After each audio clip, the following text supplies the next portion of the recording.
Баршаңызға жалынды сәлем достар. Бүгін сіздерге 2014 жылғы Ктоя фильмін қысқаша айтып беретін боламын. Әрине, лайк пен подписаться кнопкаларын басуды ұмытпаңыздар, ал біз көпке созбай осымен бастаймыз.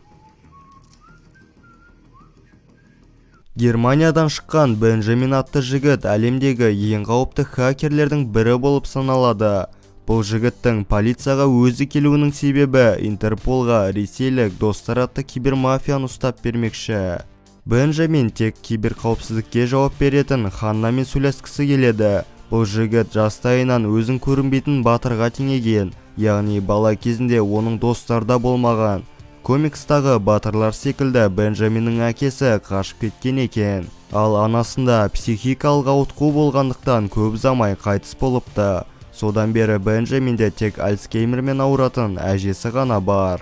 Жас жігіт кішкентайынан взломға қызығып, 14 жасында өзінің алғашқы системасын бұзады. Шын өмірде қанша жолы болмаса да, бұл жігіт Darknet желісінде өзін лидер сезінеді.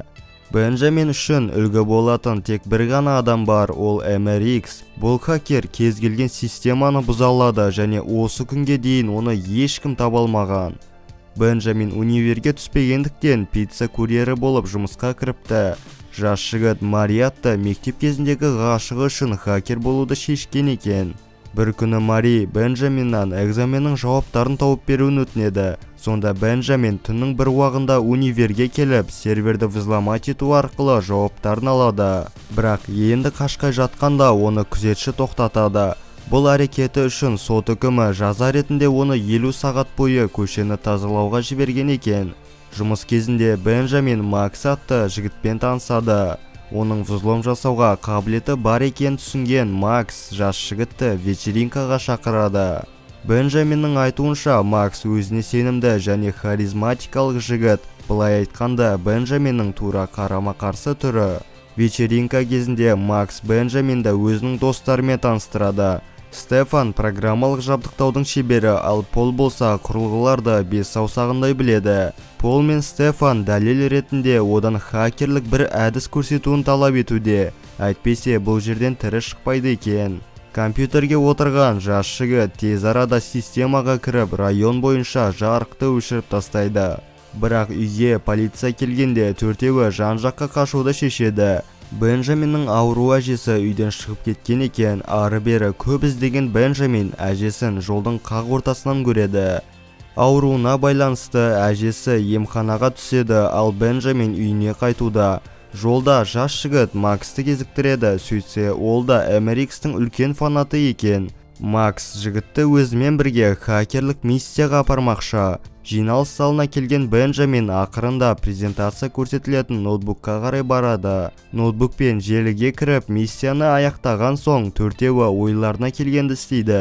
Презентациядан Гитлерді көрген қонақтар не болып кеткенін түсінер емес. Алғашқы сәтті миссиядан кейін Бенджамин штаб-квартира ретінде әжесінің үйін таңдайды. Төртеуі жиналып, енді хакерлік топ құрмақшы. Ортақ шешім бойынша топтың аты Клей, яғни мағынасы клоундар сендерге күледі дегенді білдіреді.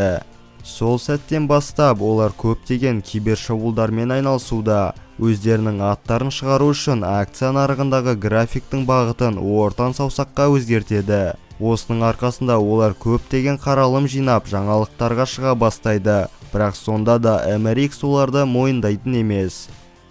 4 адамнан құрылатын Достар кибермафиясы неміс армиясына жасалған кибершабуылды өз мойындарына алып отыр. Және Ханна оларды 3 жыл бойы іздесе де табатын түрі жоқ. Кешке қарай Бенджамин Мариді кезіктіріп, оны сүйіп алмақшы болады. Бірақ жігіттен бұндай әрекетті күтпеген Мари көліктен шығып кетеді. Келесі күні MRX төртеуіне киберқауіпсіздік органы қол қойған хабарламаны жібереді.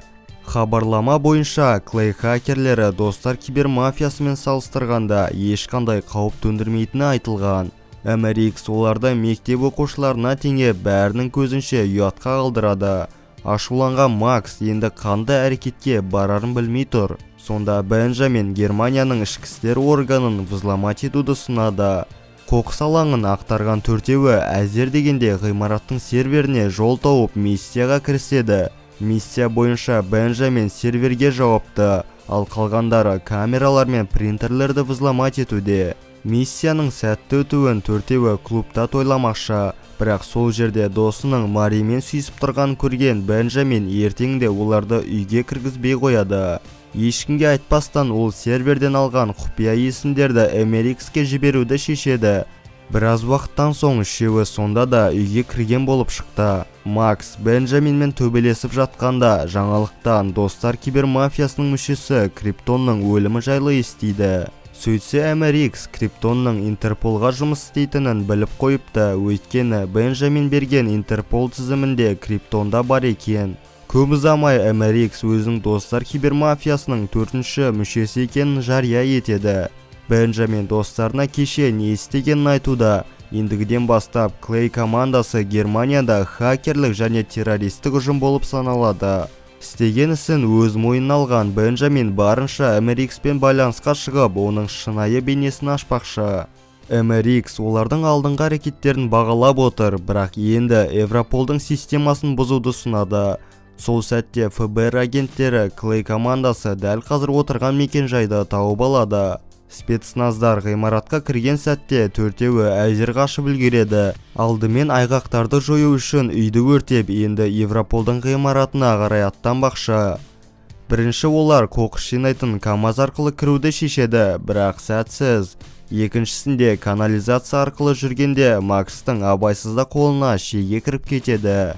Бәрі сәтсіз болған соң түн ортасында Европолға келген Бенджамин жерден қызметкердің визиткасын тауып алады. Жас жігіт күзетшімен сөйлесіп, портмон ісі асханада қалып қойғанын айтуда. Егер қазір әкелмесе, әкесі тағы да көзін көгертеді екен. Жаны ашыған күзетші оны ішке кіргізіп тез шығуын өтінеді. Бенджамин шапшаңдығымен үстел астына хакерлік құрылғаны орнатқан соң, келесі күні системаны ашып, MRX-ке әдейі вирусы бар деректерді жібере бастайды. Бірақ MRX ең үздік хакер болғандықтан Бенджаминнің өзін алдап ноутбугына вирус жібереді. MRX оның бейнесін ашып, ресейлік мафияларға оның дәл қазіргі орнын тауып береді. Әзер қашып құтылған Бенджамин отельге келем дегенше достарының бәрін мафиялар қырып кеткен екен. Тығырыққа тірелген Бенджамин осылай полицияға өзі беріліпті. Сәтсіз жұмыстары үшін жұмысынан босатылған Ханнаға Бенджамин кибермафияларды ұстап бермекші. Жас жігітке сенген Ханна оған компьютер арқылы Даркнетке кіруге рұқсат береді. MRX-тің кейпінде Бенджамин басқаларға өзінің орыс мафиялармен жұмысы жайлы өсек таратуда. Ал нағыз MRX сол сәтте Даркнетке кіре алмай тұр. Арнайы құрылғы арқылы Бенджамин MRX-тің отырған жерін тауып, шынайы бейнесін ашады. Осылай ФБР әлемдегі ең қауіпті хакерді тез арада тұтқындайды. Бәрі біткен соң Ханна жігіттің қолынан шегеден қалған шырамды көреді. Негізінде бұл шырам Максте болуы керек. Бенджаминнен күдіктенген Ханна бірінші оның өртенген үйіне барады. Ертеңінде Маримен кезіккенде Мари оны мектеп кезінен көрмеген болып шықты. Сол күні кешке қарай Ханна жас жігіттің әжесі жатқан емханаға барады. Дәрігердің айтуынша Бенджаминнің анасы психологиялық жақтан қатты ауырған екен және бұл ауру анадан балаға өтсе керек. Көптеген айғақтар жинаған Ханна осылай Бенджаминнің сөздері өтірік екенін дәлелдейді. Яғни бұл жігітке ешқандай достары көмектеспеген және барлық миссияны өзі жалғыз атқарса керек. Тіпті Бенджамин айтқан отельден ФБР ешқандай адам денесін таппаған болып шықты. Сол кезде Ханна Клей деген команда ол жалғыз Бенджамин екенін түсінеді. Ащы шындықты естіген Бенджамин ақырын жылай бастайды. Барлық жұмыс біткен соң Ханна жас жігітке көмектеспекші болып, серверден өзі жайлы барлық ақпаратты өшіруге рұқсатын береді. Соңында жаны ашығандықтан ешкімге айтпай Бенджаминді бостандыққа жібере салады. Фильмнің соңында біздер Германияда кибертеррористік ұжым деп аталған Клей командасын көреміз. Шын мәнінде Бенджамин мафиялардан құтылған соң номерге келіп жаңа жоспар құруды ұсыныпты. Әрбір сөзі шындыққа ұқсау үшін достар Бенджаминнің қолына Макстікі секілді шеге қағады. Көп ұзамай Ханна тағы да алданғанын түсінсе де, енді олардың жаңа өмір бастайтынына толықтай сенімді. Осымен біздің Ктоя атты киномыз аяқталады. Достар, келесі видеода қандай жанр көргілеріңіз келеді, комментарийге жаза кетіңіздер. Әрине, лайк пен подписаться кнопкаларын басуды ұмытпаңыздар. Ал ендеше келесі видеода жүздескенше сау болыңыздар.